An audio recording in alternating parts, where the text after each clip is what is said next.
Hi, this is Greg Downing with Perm Ventures. When you've been fixing and building and financing companies for as long as we have, you see a lot of different business models. One of them is franchising. It's often misunderstood. It seems to be very attractive for the right business. You see a lot of it in restaurants. But when does it apply for your business? Does it make sense? It's a great way to scale your business using other people's capital. But when does it make sense, and what are all the details that are involved, and who do you go to? Well, today I sit down with Sean Palmer. Sean's an expert in this space of franchising. He's got an incredible entrepreneurial background. He runs Snow Fox Ventures. He's done deals between 5 million all the way up to 200 million, and he's worked for some of the biggest names in franchising.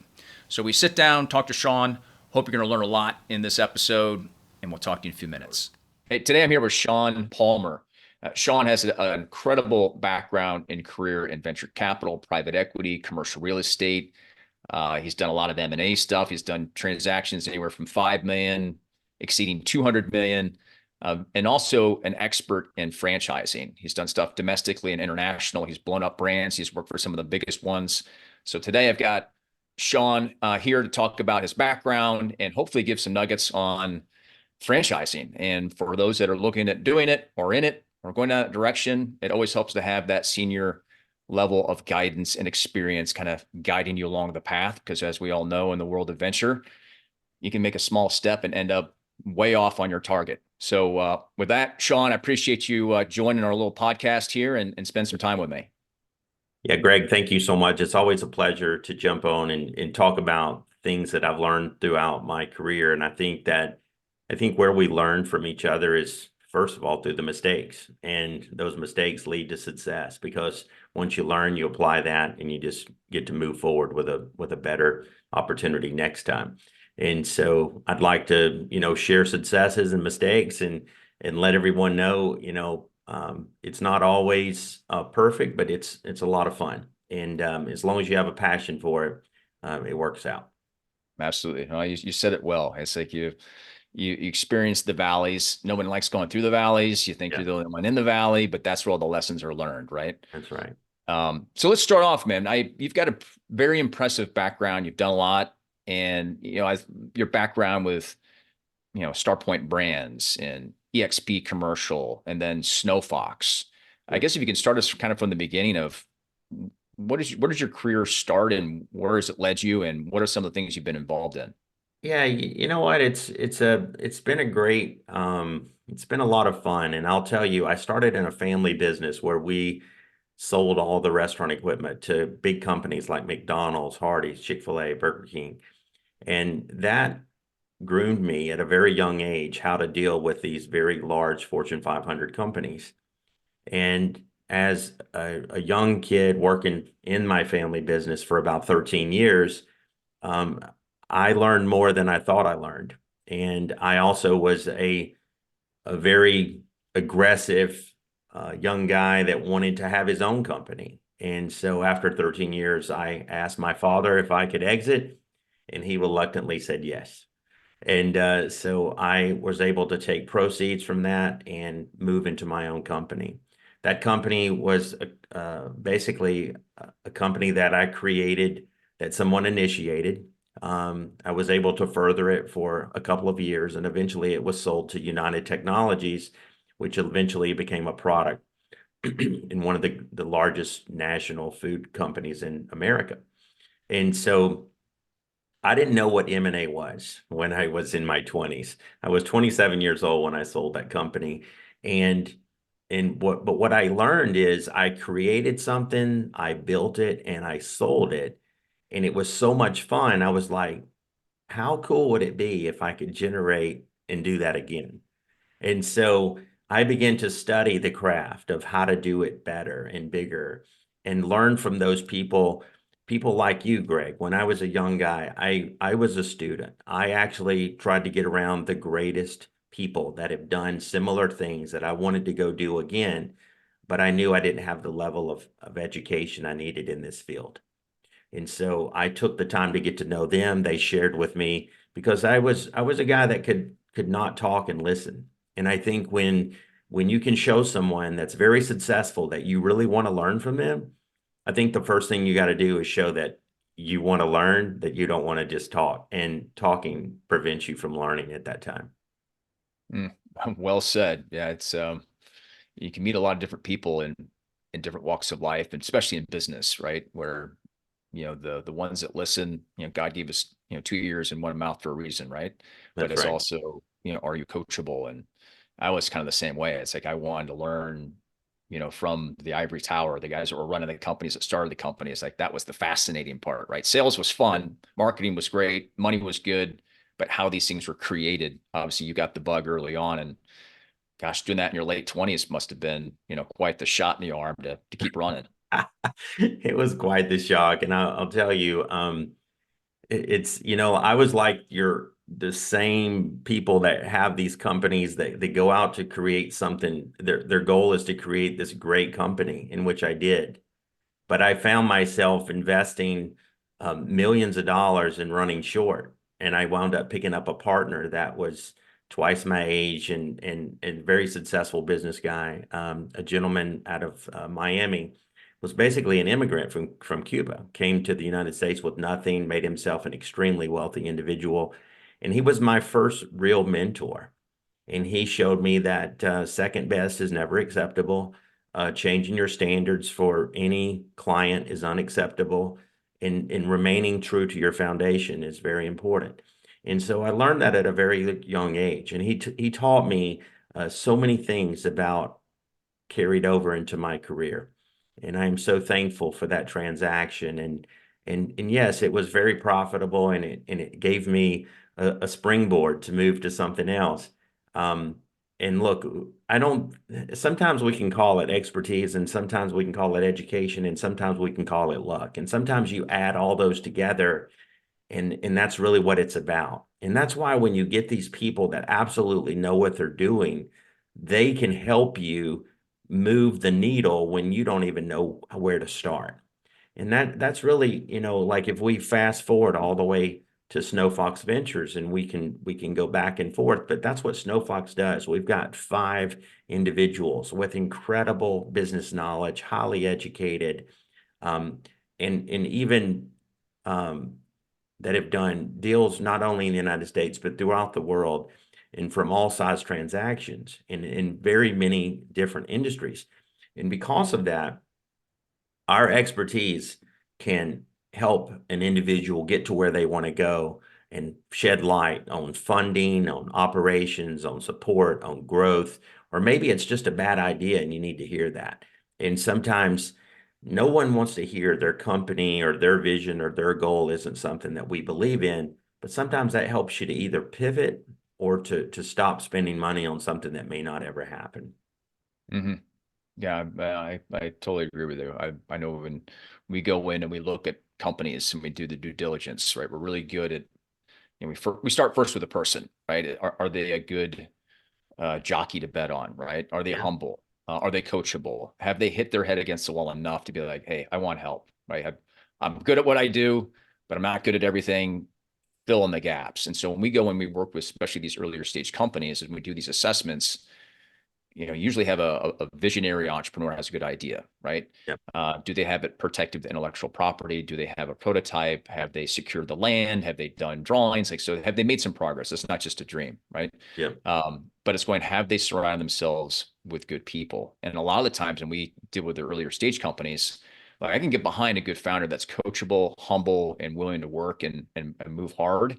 But then what we're able to do is surround them, and case that we did with you is when bringing you into a deal where you have that subject matter expertise, Yep. and in the course of a half hour or an hour conversation, you just learn 10, 15, 20 years of knowledge. It's like, unfortunately, it took me a while to get that through my thick head. I was, when I was earlier in my career, it was just kind of blazing.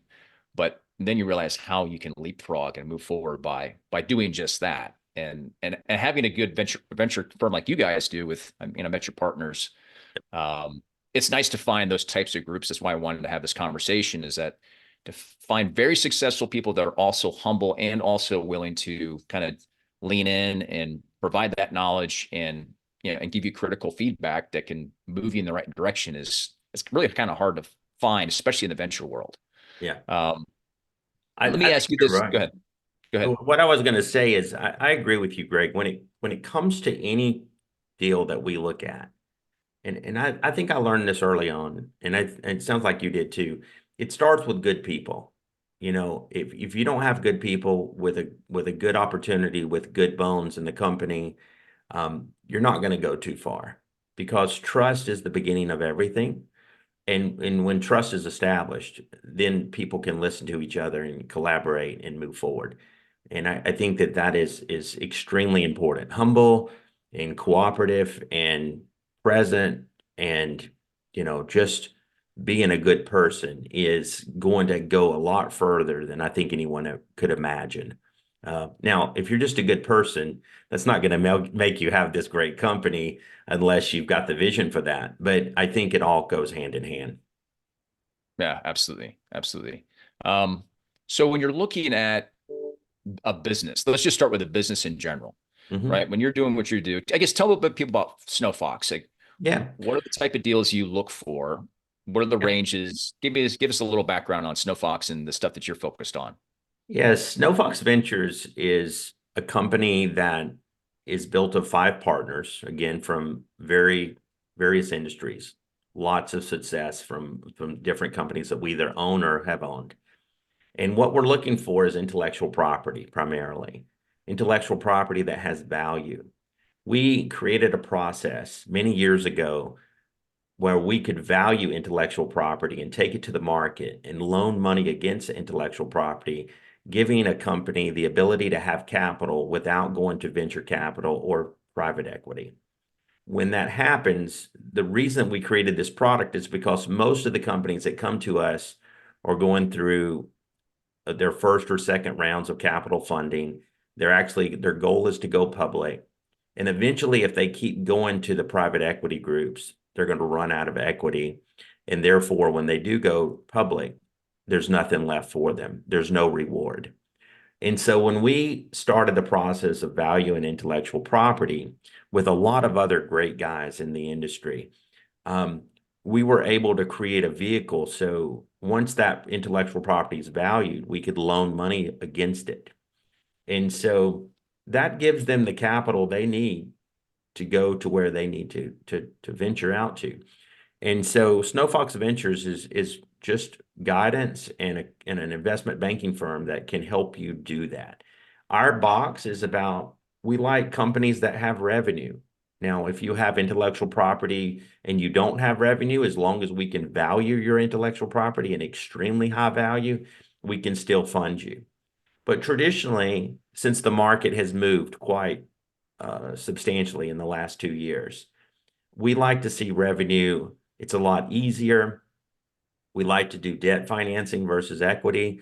We will do equity or a blend of debt and equity. It just depends on the actual company. We are agnostic to industry. Doesn't matter if it's tech or it's some widget that someone may make and it's got an incredible use. And so we like to look at all kinds of different industries. We also do land deals. We do multifamily. We do single family housing developments. We do luxury builds.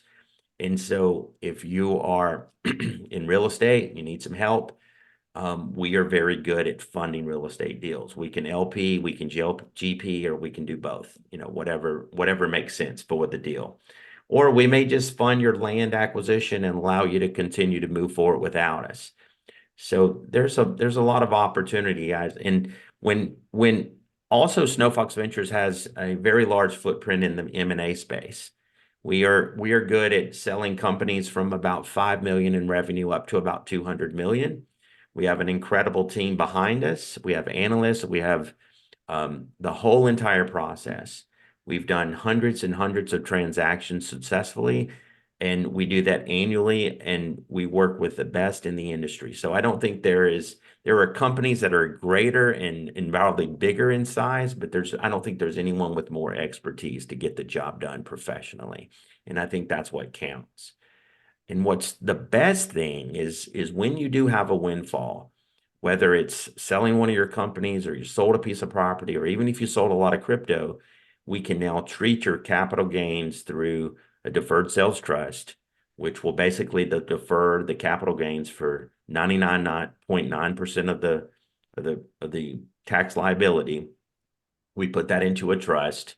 That money sits into a trust and receives interest until we deploy it, and then mutual decisions to deploy it, which allow us to make other investments and which will create more capital gains, which is a wonderful thing because you're actually using all of the money. It never leaves your hands. It's still yours, even though you had a windfall.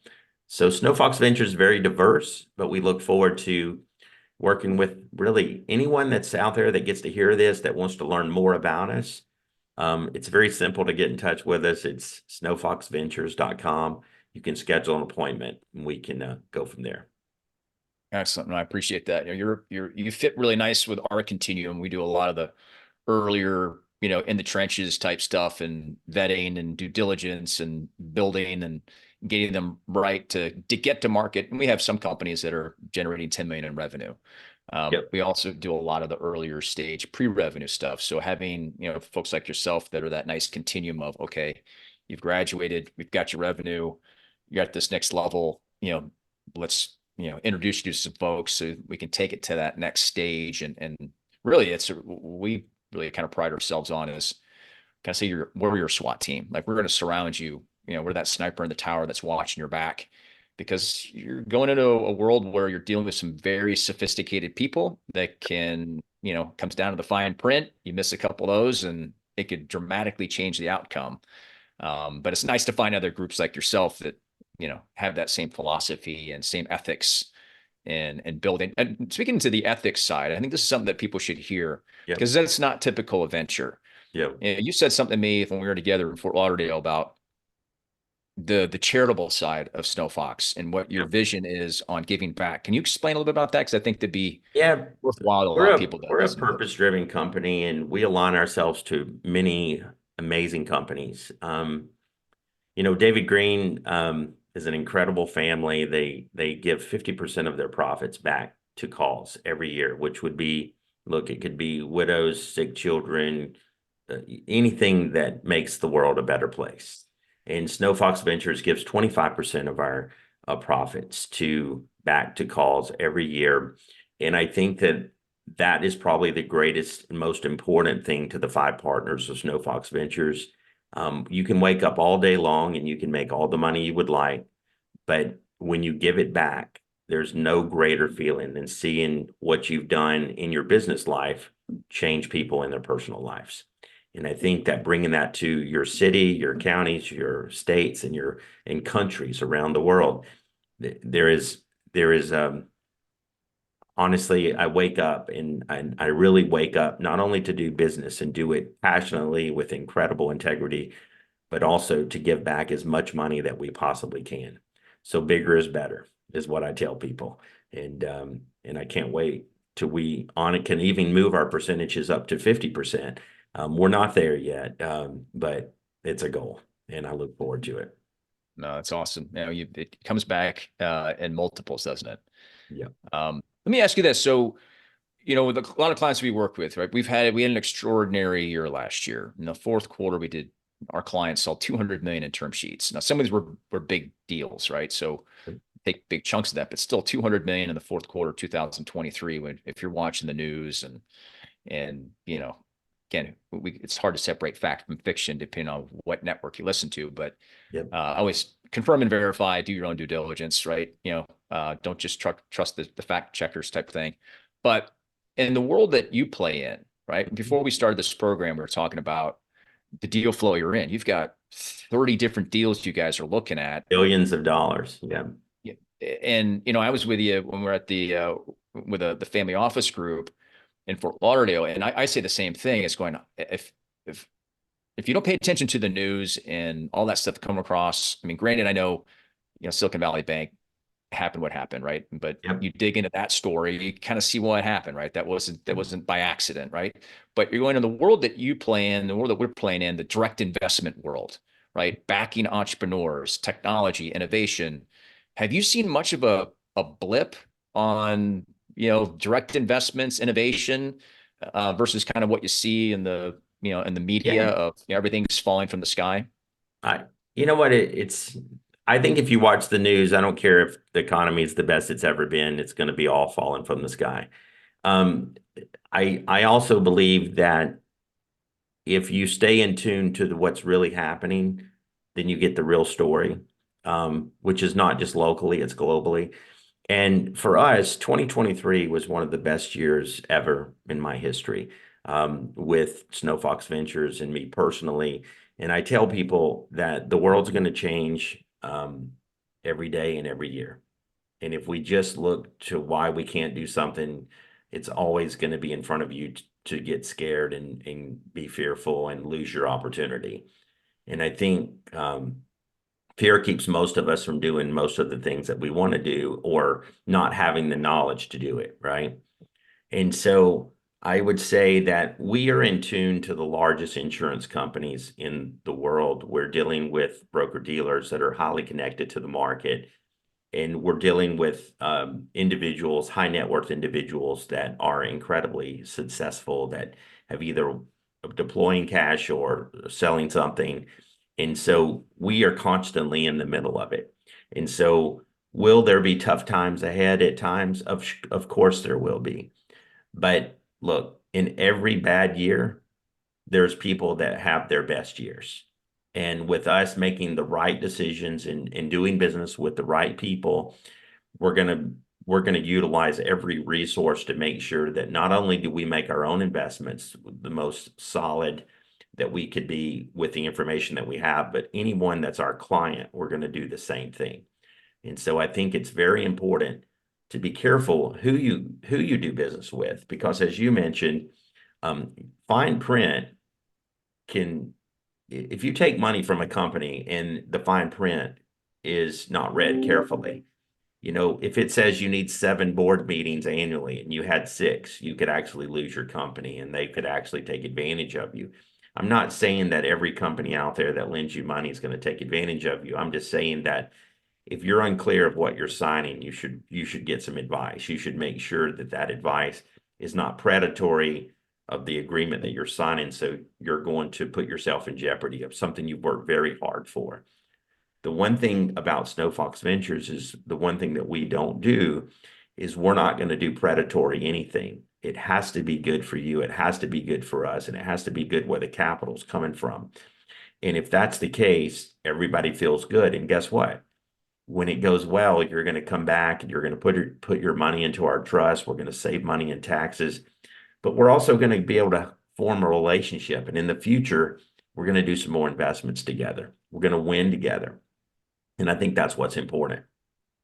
Yeah, I would agree with you. I think with what I've seen, I tell clients because they ask me this is like, well, what's the investment climate like, right? And especially with the stuff that we've done on the earlier stage, it's going, like 3% of startups get financed, right? I think we're around 90% in what we do. Wow. And it's because we get hands-on, right? It's going, you can go to a weekend seminar, you can read a PDF, read a book, but unless you've got mentors or advisors that aren't just, sitting and on the sidelines and they show up every 6 months for a board meeting, but they're actually in your stuff every week and guiding you and critiquing and redlining and doing that.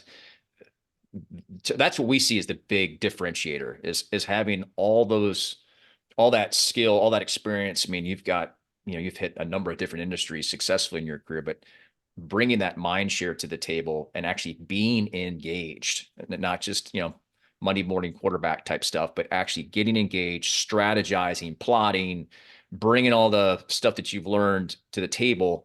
That's why we're seeing these companies be so successful, is because you Right. don't just deploy capital and then go away and show up for a board meeting. It's going, we're not, for our firm, we don't put money in and do this with companies unless we can stay engaged. We're not going to try to run things. That If that's you it. want to say goodbye afterwards, and we'll help you, but we may not be a good fit because we want big returns.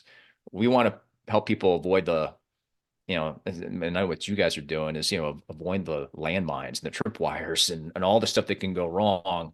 Yeah. And that just comes from going through the buzzsaw a couple times and knowing what to look out for. I Um, think I think Greg, 2 things to that. The problem that we see primarily with investors that have put a lot of money into things is the founders they're not coachable. They know the answers when they really don't. They're guessing when they shouldn't. They're not listening to people that have done this over and over again. And if you, as a founder, if you ever want to lose the good people that are going to help you, it's to be uncoachable, that you don't listen. Now, look, there's founders, they're going to be passionate. Passion is important. Believing in what you've created is important. When it's unorthodox decisions going against what you're doing to move forward, and when you see dangers and you're not listening, that we're trying to share some information with you and you're not listening, you're heading to disaster. And we hate to see it, but when you see it, you either have to pinpoint it and say, look, here's what we see. We need to pivot, or we need to disengage and let them just go ahead and drive themselves off the cliff. And either one of those answers are right. It really just depends on the founder whether they're willing to listen. The second thing is when we do find an opportunity that's brought before us and we look at it carefully, once we deem that it to be a good company, then we take it into due diligence. Due diligence is about 45 days, and we'll evaluate all the things that matter to make sure that we can actually look at that opportunity. If it doesn't make it through due diligence, then it's either we go back to them and say, hey guys, you're not ready, or we're not ready for you. And then we give them the reasons why, and or we are excited that it is going to move forward, and we go ahead and push it towards funding. And so it's very important that to have an open mind, listen, and also be cooperative. And if you are, it's a lot easier to get these deals done. Mm-hmm. What it from, I guess, your background in franchising, let's pivot a little bit there. Yep.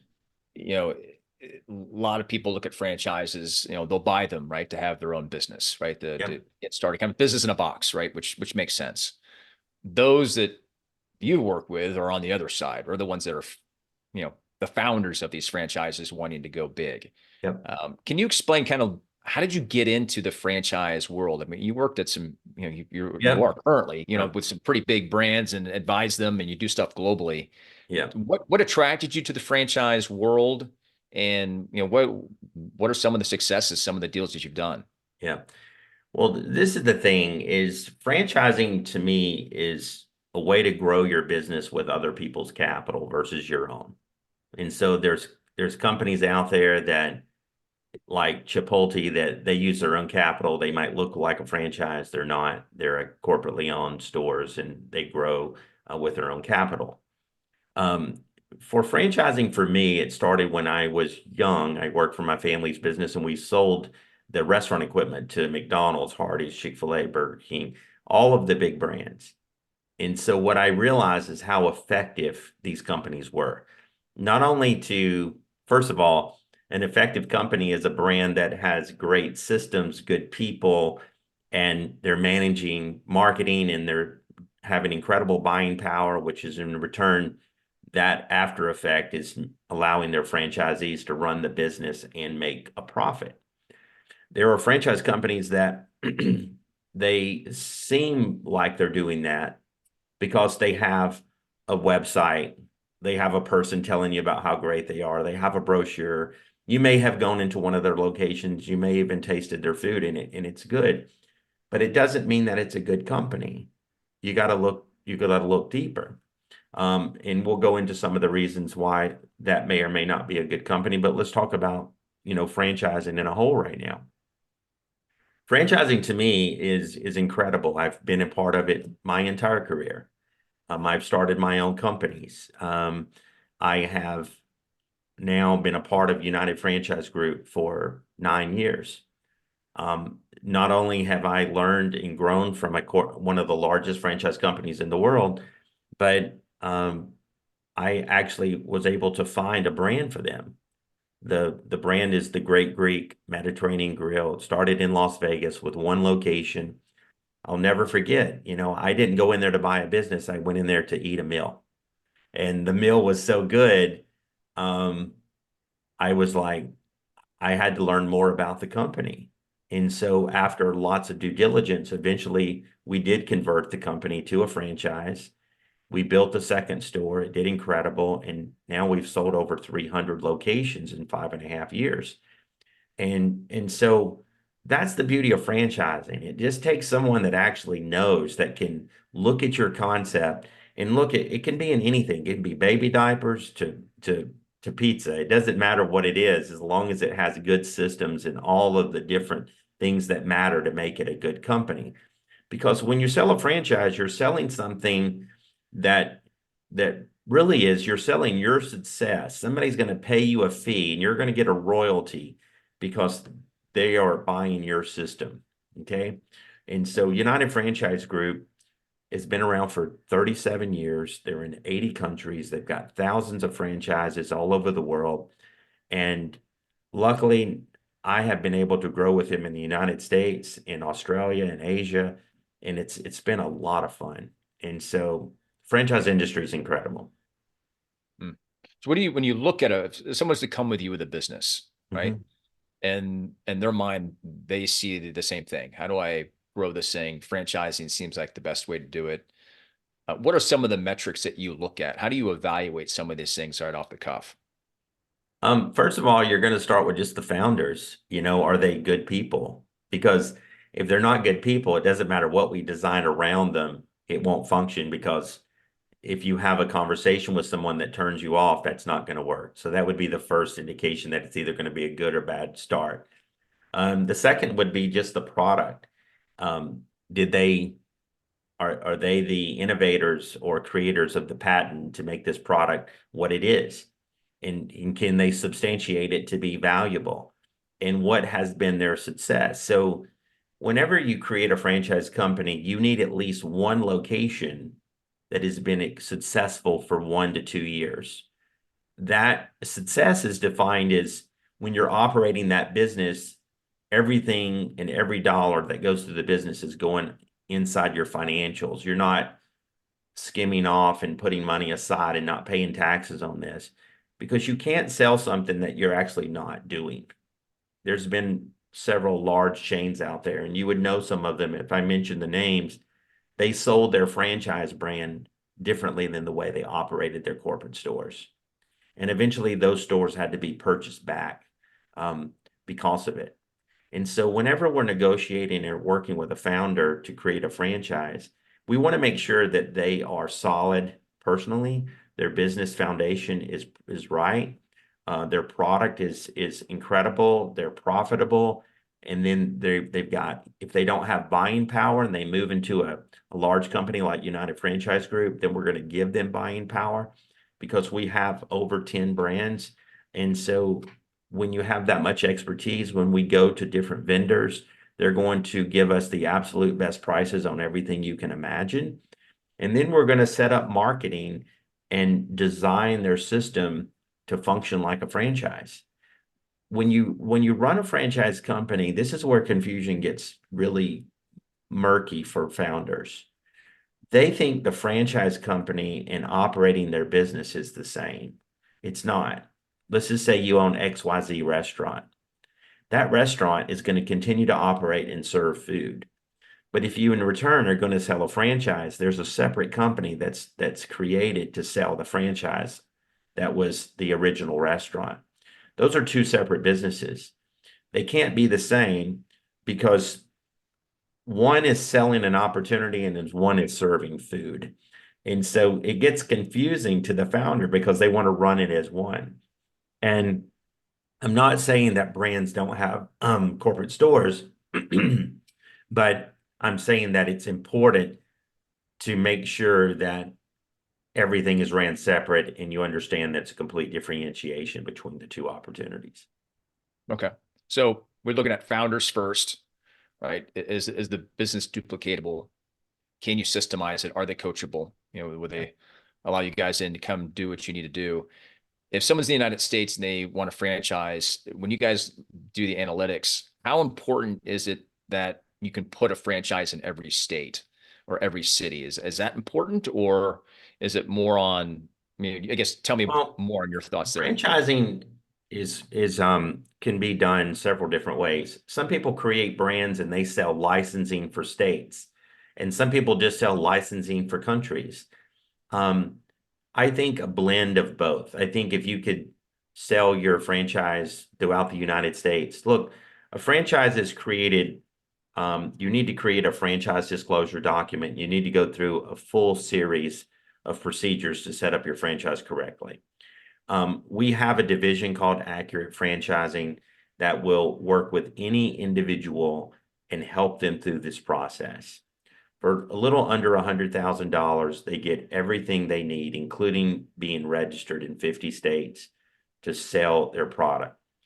But in the beginning of that process, if we go through the due diligence of looking at their business, if we see where it can't hurdle over to a franchise, we're going to let them know. And then as we create that franchise, we have systems in place to either help them sell the franchises in the future because they don't have the systems necessarily or the capital to do that or the resources.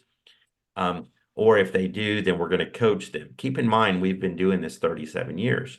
37 years allows you to pick up the phone and say, I encountered this problem today. How do I move forward? It's easy for us because not only do we have a division that creates franchises, but we have another division called StarPoint Brands that actually runs all of our companies. Not only do we have grown, when I started with the company, we had 4 brands and we just keep buying brands year after year after year. And, in the beginning, we started companies. We started them from the ground up because it was cheaper and it made more sense. To me, it makes more sense now to buy somewhat of an established franchise brand. For as long as they have 20 to 100 locations, it allows us to take our super systems and take a brand and catapult it throughout the world and make it a global brand. It's a lot of fun.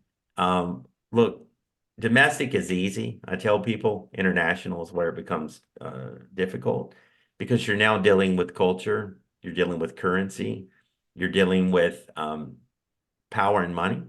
I tell people that if you were from Thailand and you were going to bring a company to Singapore, you better have a Singapore partner because you're not actually going to grow. Money does not make you successful in the international markets. It's traditionally power in the country. So if you were a Japanese citizen and you ran a big company, let's say Toyota, well, if Toyota became your partner for Japan, then they're going to be able to move mountains within the country to make sure your brand is going in every place that it needs to be within the country at a very fast pace. Those people that partner with you in those countries are going to pay a fee for the master agreement, and it's going to be their responsibility to grow. It's going to be our responsibility to train them to how to grow and how to manage their growth and how to support their growth. And so it's a completely different process. But I'll tell you, if you have a company and you can go international, there's probably no more exciting experience to me in my entire career is to grow brands internationally. It's been a lot of fun. Speaking of that, I know when we were talking about another client where, you were suggesting they franchise and own the assets in the United States and then internationally do like master franchises. And what I thought was interesting in that conversation was you have non-dilutive capital coming in, right? So instead of raising a lot of venture and diluting yourself, building that nucleus, building that brand, going international, selling to Australia or, you name the country, it could be in the millions, right? It's United Franchise Group is very unique in the fact that we run and operate 2 countries in the world. We run the entire United States and we run Australia as we do as like it's our people selling franchises and supporting them. And then every other country in the world, we master license it because of culture and currency, power and money. And when we allow someone from that country to come into our system, look, they're locals, they understand the culture, they understand the barriers, they understand power and money that has to happen. And we coach them on what they'll need to be successful as well. And sometimes there's slight modifications. If you go into a McDonald's in Thailand, they serve chicken, in not just chicken nuggets, but full chicken buckets like Kentucky Fried Chicken. And some people would say, well, why don't they have it here? Because it's not McDonald's in America. That's McDonald's in Thailand. And I think the same is for every brand. You're going to move a little bit in every country, but what makes a great brand is consistency as well. You've got to be consistent, and your support's got to be second to none. Your training's got to be incredible. Your buying power's got to be great. Your marketing's got to be great.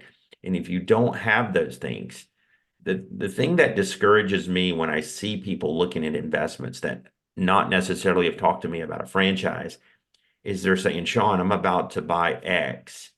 And I go, great. Well, tell me about the company. Well, they have 157 locations, and they're 3 years old, and they're growing like a weed, and they're so profitable, and they're so nice. And I go, great. How many people can support you from the corporate office? And then they'll say 22. I mean, do the math. How in the world can 22 people support that many businesses and grow on top of that?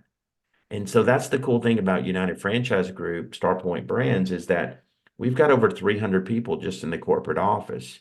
We've got national headquarters in the United States and Australia and Europe and Dubai. And we have people deployed all over the world to manage and grow not only the clients that come to us become franchises, but our own brands. And I'm not saying there's not other great companies out there. I'm just saying that when you look at a franchise, if you're the individual that's worked 40 years as a coach at a school system and you're going to move into a franchise and you've done an incredible job of saving your money, do an incredible job of doing research and getting the advice that you need so you don't lose your money. Because I've seen it, and it's disheartening because if you're past 50 and you spent half your retirement on something that's not going to work, you may or may not be able to recover those losses. That is preventable if you just do the due diligence and ask the right questions or get the right advice. And if you don't know, you can look me up on LinkedIn, and I'll be glad to work with you in regards to giving that someone advice, whether it be a franchise brand or an individual or a company that's looking to franchise their company. It's very, very important to get the right advice. Well, it kind of leads me to my next question, right? So we have another client that we have some shares in. They launched last year, so they went through our mastermind, got them leaned up, got them buttoned down, and then within 30 days of us working with them, they got first investment. They didn't even take the whole investment in. They just went off and launched the business, which is great because minimal dilution. They did 3.5 million in 6 months. About 40% of that is profit. Wow. We're thinking, okay, we could franchise. This seems to fit that franchise model, right? And we're still involved as a shareholder and advisor. We're on the board. If you're looking at these earlier companies, right, just launched, they've got revenue, they seem to find a niche. They're better at it than their competitors. They're humming along, but they're still young, right? At what point should someone engage someone like yourself to move down that path? Obviously, like you said earlier, you want to see a year or two successful track record, at least in one location, a good I team, good I product, good think technology. at any point we can engage in a conversation because you can never start too soon to get good advice because what you don't know will hurt you eventually because you don't know and you're making decisions based on your own best thinking. And I remember one of my mentors said, it's your own best thinking that got you where you are. Now, that could be positive or negative. And I think that it's important that all people that own companies look, every company has phases of growth. Doesn't matter where you're at. You need a mentor, you need a coach, you need someone that knows how to hold the light and show you where to go. And so I recommend having those conversations early on. Even if you're early, they're going to tell you early, but here's what you do to be successful at your next step. And I always tell people everything's in steps or buckets. And if you're trying to put everything in one bucket, you're actually going to fail. You need to take everything you're doing and split it between steps or buckets. And by the time you get to the buckets that are set in front of you, do one at a time and don't try to do them all at the same time. Because if you do, that becomes it becomes overwhelming and nothing gets done properly. And Mm-hmm. so the worst thing you can do is sell something that's not ready. And those who are listening and watching this thing, we're going to have, Sean's information on how to contact him, Snowflock Ventures and stuff like that. They'll be in the link in the bio and everything below this. Let me ask you another question. I know we're coming up on our time here, but you've seen a lot of transactions, you've done a lot of M&A from a non-franchise to a franchise. What's the impact on the exit? Like, what have you seen That's a for great those types of question. companies? What does it look like? I'm going to give you a perfect example. Um, there's a company out there called Cava, Mediterranean Grill. And Cava was created basically, they sold a brand previously before Cava and made a lot of money. That company didn't do as well. They wound up buying back most of it, and then they converted it to Cava locations. They grew the company to over 250, took the company public because they weren't a franchise, and had an evaluation of $5 billion. Now, that traditionally is not the path that most people get on, because that is like, if you could dream success, that's exactly what happened for this brand, and they continue to grow. Franchising is an incredible path too. Think of McDonald's. McDonald's started with someone selling a shake blender to a hamburger place that found duplication that created McDonald's, and they are a franchise, and they're one of the largest corporations in the world, and they're one of the largest owners of real estate in the world. So whether you are going the franchise route or the private route, I would tell you that if your concept was incredible and you had access to capital, I would tell you to consider growing without becoming a franchise for certain concepts. And then there's other concepts, depending on the product, that it just makes sense because of all the reasons why, primarily lack of capital, but great product, is then you would move into a franchise system and allow someone, one investor at a time, to put their money in and grow your brand, and you would take a royalty. Both of those equations are right. I think that for the individual, I think where people misunderstand franchising is they think it's easy. And I want you to know that without a lot of dedication, without the right advice, without being well funded, the one thing that I think you have to be cautious of is, if you're a founder of a company and you're considering franchising, if someone says that you can become a franchise for 100,000, they are correct. Can you grow a brand with 100,000? There's no way. And so get good advice before you commit to spending 100,000 to make your franchise, and make sure you know the roadmap to additional capital to grow the company. And once you do that, you get to go out and become successful because you have the right advice and you have the right plan. Don't be misled by just giving your money to someone. And it would be like, you could buy a Ferrari for 100,000, but it doesn't have an engine. And so that would be, it'd be pretty sitting in your driveway, but you can't ever drive it. And I don't think anyone wants to do that. That's a great analogy. Absolutely. I guess as we wrap this thing up, if as someone is going down the entrepreneur route, they're making money. We've learned some lessons here, which is be coachable. Surround yourself with good mentors. There's a common theme here, right? Yep. Be open to criticism, constructive criticism, Yep. and reach out when you need the help. And if you can, leverage other people's money to grow your business. Is there any other words of wisdom, things that you've experienced that seems to be kind of a pattern in your life when you're mentoring and coaching these companies, that is a consistent theme in your line of business? Yeah, I would say, entrepreneurs, we're all, look, I would say we're half crazy and we're half sane, right? You have to be a little crazy to do this, because only about 4% of the world can become strong entrepreneurs and grow a company. And because of that, good advice makes your anxiety go away and you can grow. I would also tell you that if you're passionate about what you believe in, good advice to make sure that someone else believes in it. Because the worst thing you can do is take good money and pour it into something that may not ever come to fruition, and that could be a tragedy. But my grandfather always said, time will not wait on you. And I think that we all have some great ideas and we want to do something, but don't wait until it's too late to get started. And it's never too late if you just pick up the phone and get some good advice and do something magical. And I will tell you, you know, people they say, Sean, you act like life is amazing and and every day is wonderful. And I tell people I feel like I wake up every day and I go to the adult Disney World for business. And I tell people that if you don't feel that, whether it's your business or what you're doing, then do find that. Find passion. And if you do, you'll never work a day in your life. And it's so cliche when somebody says that, but it is so true. I can't wait to wake up every day and help people and get them to be a successful entrepreneur. And when we get to propel them with funds and education and experience and advice, there's nothing greater than that. And so our success is their success. And I can't wait to the next person that picks up the phone and we get to engage with them as well.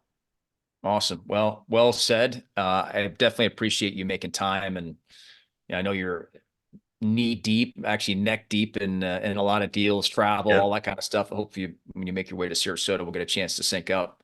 Um, absolutely. Again, to find you, we go to snowfoxventures.com. Yep. Any other ways to get a hold of you? Yeah. My phone number, you can call 424-303-3822. And at snowfoxventures.com, you can schedule an appointment on the calendar to meet with me and my partners. Or if it's a franchise opportunity at United Franchise Group, LinkedIn is really a great place. Just message me. I'll get back with you. And we'll go from there. Awesome. Well, thanks, Sean. I'm looking forward to doing some more stuff with you in the future and your partners, and appreciate your time. So Yep. thank you. Greg, I also want to thank you. Our relationship between me and you personally and between professional companies, I love the strategy between the two of us. And I would tell anyone that if they're growing a company and they want advice, there's no one better than Greg Downey and his company to take care of you. So highly recommend you. I appreciate it, sir. It means a lot. So thanks again. Those listening, we were talking to Sean Palmer, founder of Snow Fox Ventures, entrepreneur extraordinaire, franchise expert, M&A guy, real estate guy, and an all-around good human being. So Sean, thanks so much, and we'll talk to you guys later. Thank you, Greg. Hey, this is Greg Downey again. I hope you got a lot of value out of that interview with Sean. If you want to reach out to him, there's information here below. You can reach out directly, or you could reach out to us. Again, if you're looking at raising capital for your business, if you're early stage, mid-stage growth company, trying to get all this stuff together, trying to figure out whether you're a particular type of security offering, what your offer look like, or how do you get prepared to speak to someone like Sean and win, reach out to us, click on the link below, book your free call. We'll talk to you soon.